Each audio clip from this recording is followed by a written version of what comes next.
Dear ninth standard students, welcome to Edu Allrounder channel. Now we will solve your chapter 2 India from 6th to 14th century according to your new syllabus 2024-25. There are some changes in the new syllabus. According to that, I have updated. You can learn using these notes. Fill in the blanks with suitable words. The founder of Gurjara Pratihara Rajput dynasty was Harichandra. ನೋಡಿ, ಗುರ್ಜರ ಪ್ರತಿಹಾರ ರಜಪೂತ್ ವಂಶದ ಮನೆತನದ ಸ್ಥಾಪಕ Harichandra. Prithviraj Chauhan defeated Mohammad Ghori in the battle of Tarain. ನೋಡಿ, ಪೃಥ್ವಿರಾಜ್ ಚೌಹಾಣನು ಮೊಹಮ್ಮದ್ ಗೋರಿಯನ್ನು ಟೆರೈನ್ ಅಥವಾ ತರೈನ್ ಯುದ್ಧದಲ್ಲಿ ಯಾರನ್ನು ಸೋಲಿಸಿದ? ಮೊಹಮ್ಮದ್ ಗೋರಿಯನ್ನು ಸೋಲಿಸಿದ. The chief commander of Mohammad Ghori was Qutbuddin Aibak. Mohammad ಗೋರಿಯ ಮುಖ್ಯ ದಂಡನಾಯಕ ಅಥವಾ ಮುಖ್ಯ ಸೇನಾನಾಯಕ Qutbuddin Aibak. The first woman to rule among them Delhi sultans was Sultana Razia Begum.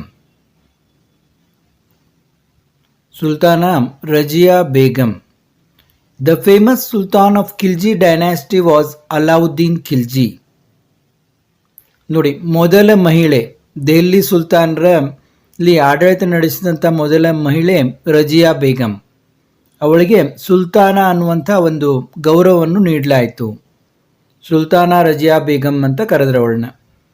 The famous sultan of the Khilji dynasty, Khilji ರಾಜಮನೆತನದ ಮುಖ್ಯ ಸುಲ್ತಾನ, ಪ್ರಸಿದ್ಧ ಸುಲ್ತಾನ Alauddin Khilji. The capital was shifted from Delhi to Devagiri during the rule of Tughlaq. Delhi to dash ಅಂತ ಕೇಳಿದ್ದಾರೆ, ಡೆಲ್ಲಿ ಟು ದೇವಗಿರಿ. ತುಗ್ಲಕ್ನ ಆಡಳಿತದಲ್ಲಿ ರಾಜಧಾನಿ ಡೆಲ್ಲಿಯಿಂದ ದೇವಗಿರಿಗೆ ಶಿಫ್ಟ್ ಆಯಿತು, ವರ್ಗಾವಣೆ ಆಯಿತು. ನಮ್ಮ ಎಜು ಆಲ್ರೌಂಡರ್ ಚಾನಲನ್ನು ನೋಡ್ತಾ ಇರಿ. ಸಬ್ಸ್ಕ್ರೈಬ್ ಆಗದವರು ಸಬ್ಸ್ಕ್ರೈಬ್ ಆಗಿ ಮತ್ತು ಬೆಲ್ ಬಟನನ್ನು ಕ್ಲಿಕ್ ಮಾಡಿ ಆನ್ ಇಟ್ಕೊಳ್ಳಿ. ಅಂದರೆ ನಾವು ಮಾಡೋ ವಿಡಿಯೋದ ನೋಟಿಫಿಕೇಷನ್ ನಿಮಗೆ ಬಂದು ವಿಡಿಯೋಗಳನ್ನು ನೋಡಲಿಕ್ಕೆ ಸುಲಭ ಆಗ್ತದೆ. ಈಗಾಗಲೇ ನಿಮ್ಮ 9ನೇ ತರಗತಿಯ ಕನ್ನಡ, ಇಂಗ್ಲೀಷ್, ಹಿಂದಿ ಇತ್ಯಾದಿ ಸಾಕಷ್ಟು ವಿಡಿಯೋಗಳನ್ನು ಮಾಡಿದ್ದು, ಅವನ್ನು ಕೂಡ ನಮ್ಮ ವಿಡಿಯೋದ ಪ್ಲೇಲಿಸ್ಟನ್ನು ತೆರೆದು ನೀವು ನೋಡಬಹುದು ನಮ್ಮ ಚಾನಲ್ ಪ್ಲೇಲಿಸ್ಟ್ನಲ್ಲಿ. ಈಗ ಪ್ರಶ್ನೋತ್ತರಗಳನ್ನು ನೋಡೋಣ. Answer the following questions. Explain the contributions of the Rajput kings in the field of literature. ನೋಡಿ, ಸಾಹಿತ್ಯದಲ್ಲಿ ರಜಪೂತ ದೊರೆಗಳ ಕೊಡುಗೆ ಏನು ಅಂತ ಕೇಳಿದ್ದಾರೆ.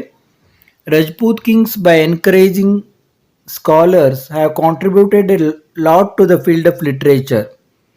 ರಜಪೂತ್ ದೊರೆಗಳು ವಿದ್ವಾಂಸರಿಗೆ ಸಾಹಿತಿಗಳೇ ಬಹಳ ಎನ್ಕರೇಜ್ಮೆಂಟ್ ಮಾಡ್ತಾ ಇದ್ರು, ಅಂತಂದರೆ ಬಹಳ ಅವರಿಗೆ ಬೆಂಬಲವನ್ನು ಕೊಡ್ತಾ ಇದ್ರು. ಆದ ಕಾರಣ ಸಾಕಷ್ಟು ಕೊಡುಗೆಗಳನ್ನು ಸಾಹಿತ್ಯದ ಕ್ಷೇತ್ರದಲ್ಲಿ ಅವರು ನೀಡಿದ್ದಾರೆ. The Rajput kings Bhoja and Munja were scholars themselves. ನೋಡಿ, ರಜಪೂತ ದೊರೆಗಳಾದ ಭೋಜಾ ಮತ್ತು ಮುಂಜಾ ಅವರು ಸ್ವತಃ ವಿದ್ವಾಂಸರಾಗಿದ್ದರು. During the rule of Bhojaraja, great Jain scholar like Shanti Sena, Prabhachandra Suri and Ghanapala enjoyed his patronage. ನೋಡಿ, ಭೋಜರಾಜನ ಆಡಳಿತದಲ್ಲಿ ಮಹಾನ್ ಜೈನ ವಿದ್ವಾಂಸರಾದಂಥ ಶಾಂತಿ ಸೇನಾ, ಪ್ರಭಾಚಂದ್ರ ಸೂರಿ ಮತ್ತು ಘನಪಾಲ ಅನ್ನೋರು ರಾಜಮರ್ಯಾದೆಯನ್ನು ಅನುಭವಿಸಿದರು. Great poetic works like Gita Govinda of Jayadeva, ನಿಮಗೆಲ್ಲ ಗೊತ್ತಿರಬೇಕು. ಜಯದೇವನ ಗೀತ ಗೋವಿಂದ ತುಂಬ ಪ್ರಸಿದ್ಧವಾದಂಥ ಕೃತಿ. ಈ ರಜಪೂತರ ಕಾಲದಲ್ಲಿ ಬರೆಯಲ್ಪಟ್ಟಿತು. ಕಿರಾತಾರ್ಜುನೀಯ ಆಫ್ ಭಾರವಿಯ ಕಿರಾತಾರ್ಜುನೀಯ, ರಾವಣವಧ ಆಫ್ ಭರ್ತೃಹರಿಯ ರಾವಣವಧ, ಕಾವ್ಯ ಮೀಮಾಂಸಾ ಆಫ್ ಮಹೇಂದ್ರಪಾಲ, ಮಹೇಂದ್ರಪಾಲ್ನ Kavya Mimamsa were written in this period. ನೋಡಿ, ಈ ಅವಧಿಯಲ್ಲಿ ರಜಪೂತರ ಅವಧಿಯಲ್ಲಿ ಕಿರಾತಾರ್ಜುನೀಯ, ಭಾರವೇ ಕಿರಾತಾರ್ಜುನೀಯ, ಭರ್ತೃಹರಿಯ ರಾವಣವಧ, ಮಹೇಂದ್ರಪಾಲನ ಕಾವ್ಯ ಮೀಮಾಂಸೆ ಇವೆಲ್ಲ ಮಹತ್ವದ ಗ್ರಂಥಗಳು ಈ ಅವಧಿಯಲ್ಲಿ ಬರೆಯಲ್ಪಟ್ಟವು. Prithviraj Raso was written by Chand Bardai. Chand Bardai Prithviraj ರಾಸೋವನ್ನು ಬರೆದನು. ಮತ್ತು Bhoja Prabandha was written by Ballala. ಬಲ್ಲಾಳನು ಭೋಜ ಪ್ರಬಂಧ ಎನ್ನುವ ಗ್ರಂಥವನ್ನು ಬರೆದನು. ಇವೆಲ್ಲ ಈ ಕಾಲದ ಮುಖ್ಯ ಕೃತಿಗಳು. 8th question. ಈಗ ಇನ್ನೊಂದು ನೀವು ಗಮನಿಸಬೇಕೆಂದರೆ, ಈ ಹೊಸ ಪುಸ್ತಕದಲ್ಲಿ ಸೀರಿಯಲ್ ಆಗಿ ನಂಬರ್ನ ಹಾಕ್ತಾ ಹೋಗಿದ್ದಾರೆ. ಫಿಲ್ ಇನ್ ದ ಬ್ಲ್ಯಾಂಕ್ಸ್ ಮತ್ತು ಆನ್ಸರ್ ದ ಫಾಲೋವಿಂಗ್ ಕ್ವಶನ್ಸ್ ಇವನ್ನ ಸೀರಿಯಲ್ ಆಗಿ ತೊಗೊಂಡಿದ್ದಾರೆ. ಹಳೆ ಬುಕ್ನಲ್ಲಿ ಈ ಆನ್ಸರ್ ದ ಫಾಲೋವಿಂಗ್ ಕ್ವಶನ್ಸ್ಗೆ ಮತ್ತು ಫಿಲ್ ಇನ್ ದ ಬ್ಲ್ಯಾಂಕ್ಸ್ಗೆ ಸಪ್ರೇಟ್ ನಂಬರ್ಸ್ ಇದ್ವು. ಈಗ ಅಕಾರ್ಡಿಂಗ್ ಟು ನ್ಯೂ ಬುಕ್ ಇದು ಹೊಸ ಪ್ರಶ್ನೆ. ಕಳೆದ ವರ್ಷ ಈ ಪ್ರಶ್ನೆ ಇದ್ದಿದ್ದಿಲ್ಲ, ಬೇರೆ ಪ್ರಶ್ನೆ ಇತ್ತು. Who was the important king of Karkota dynasty of Kashmir, how he expanded his empire. ನೋಡಿ, ಕಾರ್ಕೋಟ ವಂಶದ, ಕಾಶ್ಮೀರದ ಕಾರ್ಕೋಟ ವಂಶದ ಮುಖ್ಯ ದೊರೆ ಯಾರು, ಮತ್ತು ಅವನು ತನ್ನ ಸಾಮ್ರಾಜ್ಯವನ್ನು ಹೇಗೆ ವಿಸ್ತರಿಸಿದ ಅಂತ ಕ್ವಶನ್ ಇದು. ಲಲಿತಾದಿತ್ಯ ಮುಕ್ತಾಪೀಡ. ನೋಡಿ, Lalitaditya Muktapida was the most important king of Karkota dynasty. He ruled for 36 years. ಅವನು 36 ವರ್ಷಗಳವರೆಗೆ ಆಳ್ವಿಕೆಯನ್ನು ಮಾಡಿದ. He is credited with expanding the boundaries of the Karkota kingdom. ಅವನು ಕಾರ್ಕೋಟ ಸಾಮ್ರಾಜ್ಯವನ್ನು ವಿಸ್ತರಿಸಿದ. ಹಿ ಡಿಫೀಟೆಡ್ ಶಾಹಿ ಡೈನಾಸ್ಟಿ. ಶಾಹಿ ವಂಶವನ್ನು ಸೋಲಿಸಿದ. He extend his empire up to Bengal in the east. ನೋಡಿ, ಆತ ಪೂರ್ವದಲ್ಲಿ ಬಂಗಾಳದವರೆಗೆ ತನ್ನ ಸಾಮ್ರಾಜ್ಯವನ್ನು ವಿಸ್ತರಿಸಿದ. Lalitaditya made friendship with the Tang kings of China. ಚೀನಾದ ಟ್ಯಾಂಗ್ ದೊರೆಗಳ ಜೊತೆಗೆ ಕೂಡ ಆತ ತನ್ನ ಗೆಳೆತನವನ್ನು ಮಾಡಿದ. With their help he fought against the Tibetans and liberated many of the kingdoms of north west India. ನೋಡಿ, ಅವನು ಈ ಚೀನಾದ ದೊರೆಗಳ ಗೆಳೆತನದೊಂದಿಗೆ ಅನೇಕ ಈ ಟಿಬೇಟಿಯನ್ ವಶದಲ್ಲಿದ್ದ ಅನೇಕ ಭಾರತದ ಸಣ್ಣ ಪುಟ್ಟ ರಾಜ್ಯಗಳನ್ನು ಕೂಡ ಆತ ಅವರಿಗೂ ಕೂಡ ಸ್ವಾತಂತ್ರ್ಯವನ್ನು ದೊರಕಿಸಿಕೊಟ್ಟ ಅಂತ. And also expanded Karkota kingdom up to ಟರ್ಕಿಯವರೆಗೆ ಕಾರ್ಕೋಟ ವಂಶವನ್ನು ವಿಸ್ತರಿಸಿದ. Karkota kingdom included Uzbekistan, Tajikistan, Kyrgyzstan and Kazakhstan and Kabul. ನೋಡಿ, ಈ ಕಾರ್ಕೋಟ ಸಾಮ್ರಾಜ್ಯವು ಈ ಎಲ್ಲ Uzbekistan, Tajikistan, Kyrgyzstan and Kazakhstan and Kabul ಇಷ್ಟೆಲ್ಲ ವಿಸ್ತರಿಸಿತು ಅಂತ ಇವನ ಅವಧಿಯಲ್ಲಿ. 3rd ಕ್ವಶನ್ ನೋಡಿ, describe in brief the administrative system under Iltutmish. Iltutmish ದೊರೆಯ ಆಡಳಿತದಲ್ಲಿ ಇದ್ದಂಥ ಆಡಳಿತ ಪದ್ಧತಿಯನ್ನು ವರ್ಣಿಸಿರಿ ಅಂತ ಕೇಳಿದ್ದಾರೆ. Iltutmish divided his kingdom into provinces. ಇಕ್ತಾ, ಅವನು ತನ್ನ ಸಾಮ್ರಾಜ್ಯವನ್ನು ಪ್ರಾಂತ್ಯಗಳಾಗಿ ವಿಂಗಡಿಸಿದ. ಅವಕ್ಕೇನಂತಿದ್ರು, ಇಕ್ತಾ ಅಂತ ಇದ್ರು. Into provinces iqta and to oversee the administration appointed provincial officers, iqtedars ಅಂತ. ಅವುಗಳನ್ನು ತನ್ನ ರಾಜ್ಯವನ್ನು ಪ್ರಾಂತ್ಯಗಳಾಗಿ ವಿಂಗಡಿಸಿದ ಮತ್ತು ಅವುಗಳ ಆಡಳಿತವನ್ನು ನೋಡಲಿಕ್ಕೆ ಒಂದು ಪ್ರಾಂತ್ಯಕ್ಕೆ ಅಧಿಕಾರಿಗಳನ್ನು ನೇಮಿಸಿದ. ಅವರಿಗೆ ಇಕ್ತೇದಾರ್ ಅಂತ ಕರೀತಾ ಇದ್ರು. He appointed a group of 40 sardars to advise him in the matters of administration and justice. ಅವನು ಇದಲ್ಲದೆ 40 ಜನ ಸರ್ದಾರರ ಒಂದು ಗುಂಪನ್ನು ನೇಮಿಸಿಕೊಂಡ. ತನಗೆ ಆಡಳಿತದಲ್ಲಿ ಮತ್ತು ನ್ಯಾಯ ನೀಡುವಲ್ಲಿ ಸಲಹೆಯನ್ನು ನೀಡಲಿಕ್ಕೆ ಆತ 40 ಸರ್ದಾರರ ಒಂದು ಗುಂಪನ್ನು ನೇಮಿಸಿಕೊಂಡ. The prime minister and the judges were advisors to the sultan. ಪ್ರಧಾನಮಂತ್ರಿ ಮತ್ತು ನ್ಯಾಯಾಧೀಶರು ಸುಲ್ತಾನನಿಗೆ ಸಲಹೆಯನ್ನು ನೀಡುವವರಾಗಿದ್ದರು. Iltutmish brought gold and silver coins in to circulation. ಇಲ್ತಮಷ್ನು ಬಂಗಾರ ಮತ್ತು ಬೆಳ್ಳಿಯ ನಾಣ್ಯಗಳನ್ನು ಚಲಾವಣೆಗೆ ತಂದ. He completed the construction of Qutub Minar which was started in Qutbuddin Aibak's time. ನೋಡಿ, ಕುತುಬುದ್ದೀನ್ ಐಬಕ್ನ ಸಮಯದಲ್ಲಿ ಪ್ರಾರಂಭವಾದಂಥ ಕುತುಬ್ ಮಿನಾರದ ಕಟ್ಟುವಿಕೆಯನ್ನು ಈತ ಪೂರ್ಣಗೊಳಿಸಿದ ಅಂತ. ಕುತುಬ್ ಮಿನಾರ್ ಇವನ ಅವಧಿಯಲ್ಲಿ ಪೂರ್ಣವಾಯಿತು. 4th ಕ್ವಶನ್ ನೋಡಿ, what are the administrative reforms of Alauddin Khilji? Alauddin Khilji ಆಡಳಿತದಲ್ಲಿ ಮಾಡಿದಂತಹ ಸುಧಾರಣೆಗಳೇನು? Alauddin Khilji brought about many reforms in the administration. ಆತ ಆಡಳಿತದಲ್ಲಿ ಹಲವಾರು ಸುಧಾರಣೆಗಳನ್ನು ಜಾರಿಗೆ ತಂದ. He abolished religious endowments. ಆತ ಒಂದು ಧಾರ್ಮಿಕ ದತ್ತಿ ಪದ್ಧತಿಯನ್ನು ರದ್ದುಗೊಳಿಸಿದನು. ಇನಾಮ್ಸ್, ಗಿಫ್ಟ್ಸ್, ಕಾಣಿಕೆಗಳನ್ನು ಕೊಡುವುದು. ಲ್ಯಾಂಡ್ ಆ್ಯಂಡ್ ಸಬ್ಸಿಡಿ, ಒಂದು ಭೂಮಿಯನ್ನು ಕೊಡುವುದು ಮತ್ತು ಸಹಾಯಧನಗಳನ್ನು ಕೊಡುವುದು, ಇದನ್ನೆಲ್ಲ ಆತ ರದ್ದು ಮಾಡಿದ ಅಂತ. He established efficient intelligence network.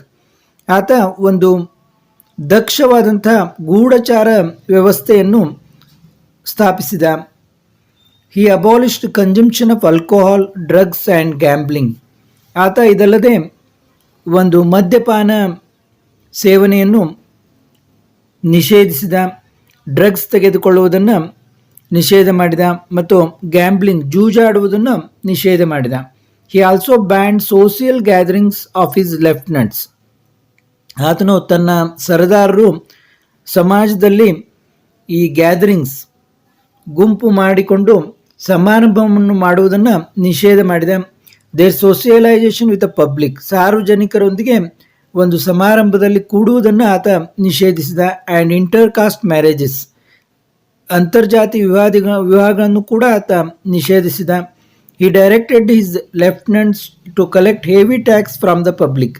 ಆತ ತನ್ನ ಸರ್ದಾರರಿಗೆ ಹಾಗೂ ಅಧಿಕಾರಿಗಳಿಗೆ ಜನರಿಂದ, ಸಾರ್ವಜನಿಕರಿಂದ ಅಧಿಕ ಪ್ರಮಾಣದ ಹೆಚ್ಚಿನ ತೆರಿಗೆಯನ್ನು ಸಂಗ್ರಹಿಸಲಿಕ್ಕೆ ಆದೇಶ ನೀಡಿದ. What are the administrative reforms brought in practice by Mohammad bin Tughlaq? Mohammad bin ತೊಗ್ಲಕ್ನು ಆಡಳಿತದಲ್ಲಿ ಯಾವ ಸುಧಾರಣೆಗಳನ್ನು ಜಾರಿಗೆ ತಂದ ಅಂತ ಪ್ರಶ್ನೆ ಇದೆ ನೋಡಿ. ಇದರಲ್ಲಿ ಅಡ್ಮಿನಿಸ್ಟ್ರೇಟಿವ್ ರಿಫಾರ್ಮ್ಸ್, ಈ ಆಡಳಿತ ಸುಧಾರದಲ್ಲಿ ಏನೇನು ಇದ್ವು ಅನ್ನೋದು ಅವುಗಳಲ್ಲಿ ಮುಖ್ಯವಾದನ್ನು ನಾನು ಹೇಳ್ತೀನಿ, ನೀವು ಅವನ್ನು ಬರೀಬೇಕಾಗ್ತದೆ. ರೆವೆನ್ಯೂ ರಿಫಾರ್ಮ್ಸ್, ಕಂದಾಯದಲ್ಲಿ ಏನೇನು ಸುಧಾರಣೆಗಳನ್ನು ಜಾರಿಗೆ ತಂದ. He compiled a detailed record of land taxes pertaining to land holdings. ಆತ ಈ ಭೂಮಿಗೆ ಸಂಬಂಧಿಸಿದಂತೆ ಅಧಿಕೃತ ಒಂದು detailed record of land taxes, ಭೂ ಕಂದಾಯಕ್ಕೆ ಸಂಬಂಧಿಸಿದಂತೆ ಅಧಿಕೃತ ಒಂದು ಪುಸ್ತಕವನ್ನು ಮಾಡಿದ. He established the department of agriculture, ಅದರ ಜೊತೆಗೆ ಕೃಷಿ ಇಲಾಖೆಯನ್ನು ಸ್ಥಾಪಿಸಿದ. Uncultivated land was utilised for farming and other purposes.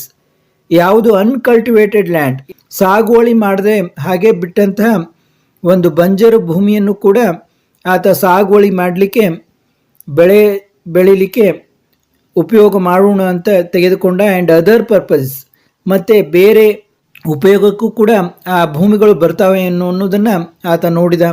He rendered financial help to the farmers, ಅದಲ್ಲದೆ ಆತ ರೈತರಿಗೆ ಆರ್ಥಿಕ ನೆರವನ್ನು ನೀಡಿದ. He increased the taxes in Doab areas, Doab ಪ್ರದೇಶದಲ್ಲಿ ಭೂ ಕಂದಾಯವನ್ನು ಹೆಚ್ಚಿಸಿದ ಅಂತ. ಇವಷ್ಟು ರೆವೆನ್ಯೂ ರಿಫಾರ್ಮ್ಸು ಎಲ್ಲ ಇಂಪಾರ್ಟೆಂಟ್ ಇದೆ. ಈ ಪೂರ್ತಿ ನೀವು ಆನ್ಸರ್ನಲ್ಲಿ ಅಡ್ಮಿನಿಸ್ಟ್ರೇಟಿವ್ ರಿಫಾರ್ಮ್ಸ್ನಲ್ಲಿ ಈ ಪೂರ್ತಿ ಬರೀಬೇಕಾಗ್ತದೆ. ನೆಕ್ಸ್ಟ್ ನೋಡಿ, shifting of his capital. Mohammad bin Tughlaq shifted his capital from Delhi to Devgiri in Madhya Pradesh. The main purpose of this exercise was to locate the capital in the center of the kingdom and also ensure protection from invasion by outsiders. Though this idea was good, inability to make suitable arrangement for the implementation resulted in innumerable people suffering a lot of problems. ನೋಡಿ, ಆತ ದೆಹಲಿಯಿಂದ ದೇವಗಿರಿಗೆ ತನ್ನ ರಾಜಧಾನಿಯನ್ನು ಸ್ಥಳಾಂತರಿಸಿದ. ಆದರೆ ಇದರಿಂದ ಸರಿಯಾದ ಒಂದು ವ್ಯವಸ್ಥೆಯನ್ನು ಮಾಡಲಿಕ್ಕೆ ಆತನಿಗೆ ಆಗಲಿಲ್ಲ. ಸೂಕ್ತ ಏರ್ಪಾಡುಗಳನ್ನು ಆತ ಮಾಡಿಕೊಂಡಿರಲಿಲ್ಲ. ಇದರಿಂದ ಅಸಂಖ್ಯಾತ ಜನರು ಸಂಕಷ್ಟಕ್ಕೀಡಾದರು. ಆದ ಕಾರಣ ಆಡಳಿತದ ಸುಧಾರಣೆಯಲ್ಲಿ ಇದು ಒಂದೇ ಲೈನ್ ಮೆನ್ಷನ್ ಮಾಡಿದರೆ ಸಾಕು ನೀವು. Delhi to Devagiri, shifted his capital to Delhi to Devagiri ಅಂತ ಇಷ್ಟೇ ಬರೆದ್ರೆ ಸಾಕು. ಇನ್ನು practice of symbolic coins. Muhammad bin Tughlaq had gold and silver coins made according to the prevailing price. He brought into the circulation gold coins called dinar and silver coins called adali. ನೋಡಿ, ಅದಲಿ ಮತ್ತು ದಿನಾರ್ ಅನ್ನುವಂಥ gold ಮತ್ತು silver coins ಅನ್ನು ಜಾರಿಗೆ ತಂದ ಅಂತ ಇವೆರಡು line ಬರೀರಿ. Next, give an example for the contributions of the Delhi sultan to art and architecture. ನೋಡಿ, ಕಲೆ ಮತ್ತು ವಾಸ್ತುಶಿಲ್ಪದಲ್ಲಿ ಡೆಲ್ಲಿ ಸುಲ್ತಾನರ ಕೊಡುಗೆಗಳೇನು ಉದಾಹರಣೆ ಕೊಡಿ ಅಂತ ಕೊಟ್ಟಿದ್ದಾರೆ. ನಿಮ್ಮ ಪುಸ್ತಕದಲ್ಲಿ ಸಿಂಪಲ್ ಆಗಿ ಸ್ವಲ್ಪದರಲ್ಲೇ ಕೊಟ್ಟಿದ್ದಾರೆ, ಅದನ್ನು ಇಲ್ಲಿ ಕೊಟ್ಟಿದ್ದೀನಿ ನೋಡಿ.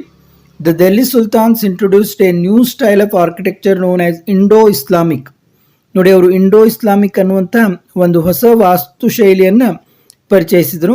ಆರ್ಚಿಸ್, domes and minarets form the main feature of this style.